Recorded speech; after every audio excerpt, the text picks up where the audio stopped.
సమయానికి pen drive తీసుకొచ్చి మనకి హెల్ప్ చేసింది ఓకే, కానీ తన వల్ల ఈ ఆల్బమ్ ఓకే అయిందని చెప్పడం ఏంట్రా? ఫోన్లే కదా అని లిఫ్ట్ ఇస్తే నా గురించి ఇలా బాగుతుందా?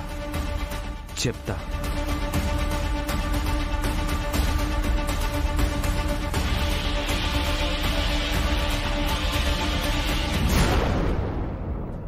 చెప్పండి లాయర్ గారు.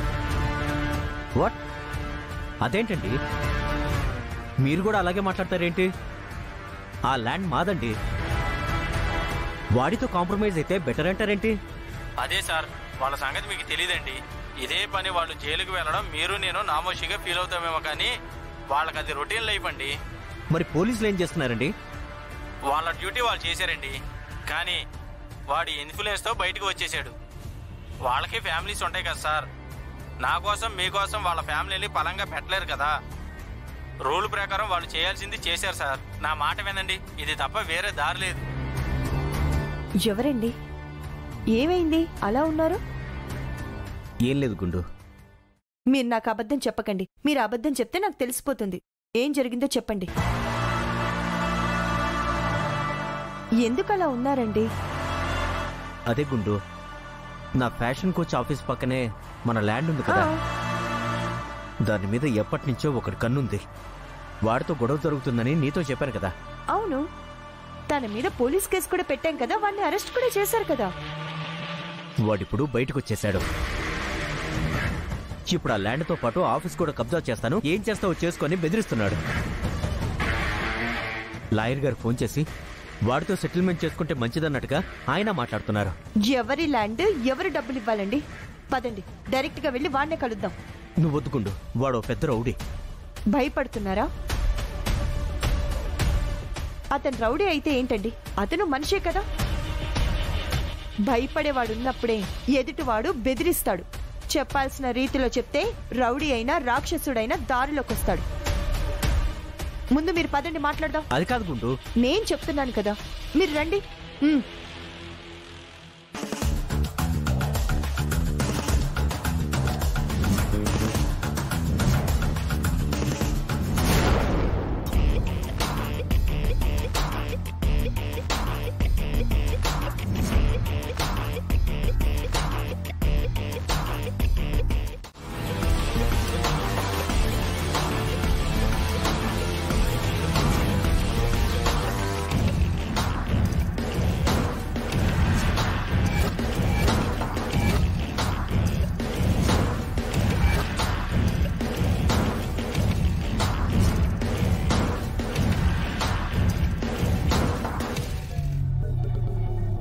నీ గురించే వస్తున్నాను.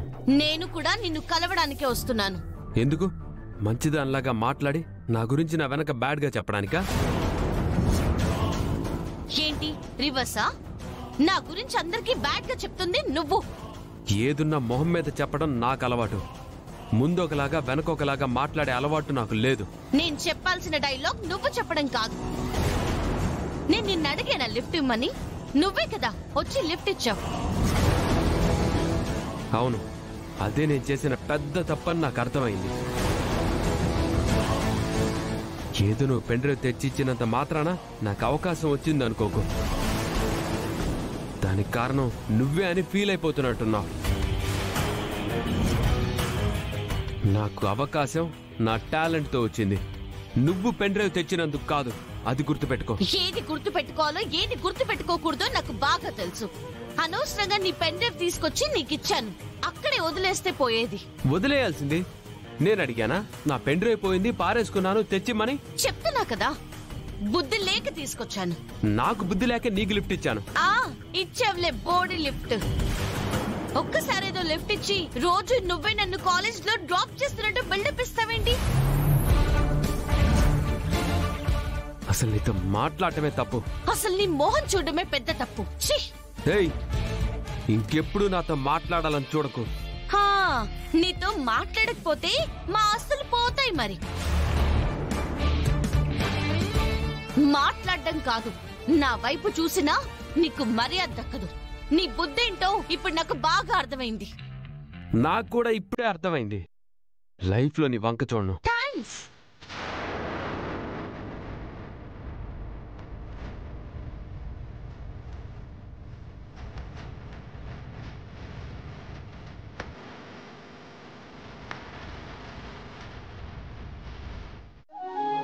మళ్ళీ మందులేసుకోవాలా? చెప్పకుండానే అన్ని తెలుసుకుంటారు. పల్లవి, వద్దులేవే, తగ్గిపోతుంది. మళ్ళీ మందులెందుకే? అలా అంటే ఎలా? రోజు ఉదయం, మధ్యాహ్నం, సాయంత్రం ఏదో డ్యూటీ చేసినట్టు ఈ బిళ్ళలు మింగటం నా వల్ల కావట్లేదే. కావట్లేదంటే ఎలా కుదురుతుంది? మీ కాళ్ళ నొప్పులు తగ్గుద్దా? అది అలా చెప్పు. నువ్వు వచ్చావా? ఇద్దరికిద్దరు సరిపోయారు నా ప్రాణాలు తీసేయడానికి. చూడండి, మీరు మంచిగా మందులేసుకున్నారనుకోండి, కాళ్ళ నొప్పులు తగ్గిపోతాయి. మీరు మళ్ళీ మహాలక్ష్మిలాగా కలకల్లాడుతూ ఇంట్లో అంతా తిరగొచ్చు. సరే, నేనొక మాట చెప్తాను వినండి. రేపెవరైనా ఇంటికొచ్చి, అమ్మా మా ఇంట్లో గౌరీదేవి వ్రతం చేసుకుంటున్నాం, ముత్తైదువుగా మీరింటికి రావాలి అన్నారనుకోండి. అయ్యో, నాకు కాళ్ళు నొప్పులు, నేను రాలేను అంటావా? ఇంకెవరో వచ్చి, మా మనవరాల్ని ఉయ్యాల్లో వేస్తున్నాం, మీరు తప్పకుండా రావాలి అని అంటారు. అయ్యో, నాకు కాళ్ళు నొప్పులు, నేను రాలేను అంటావా? అలా చెప్తే అందరూ ఏమనుకుంటారు? ఈవిడకి వయసైపోయింది, షెడ్డుకొచ్చేసింది అనుకుంటారు.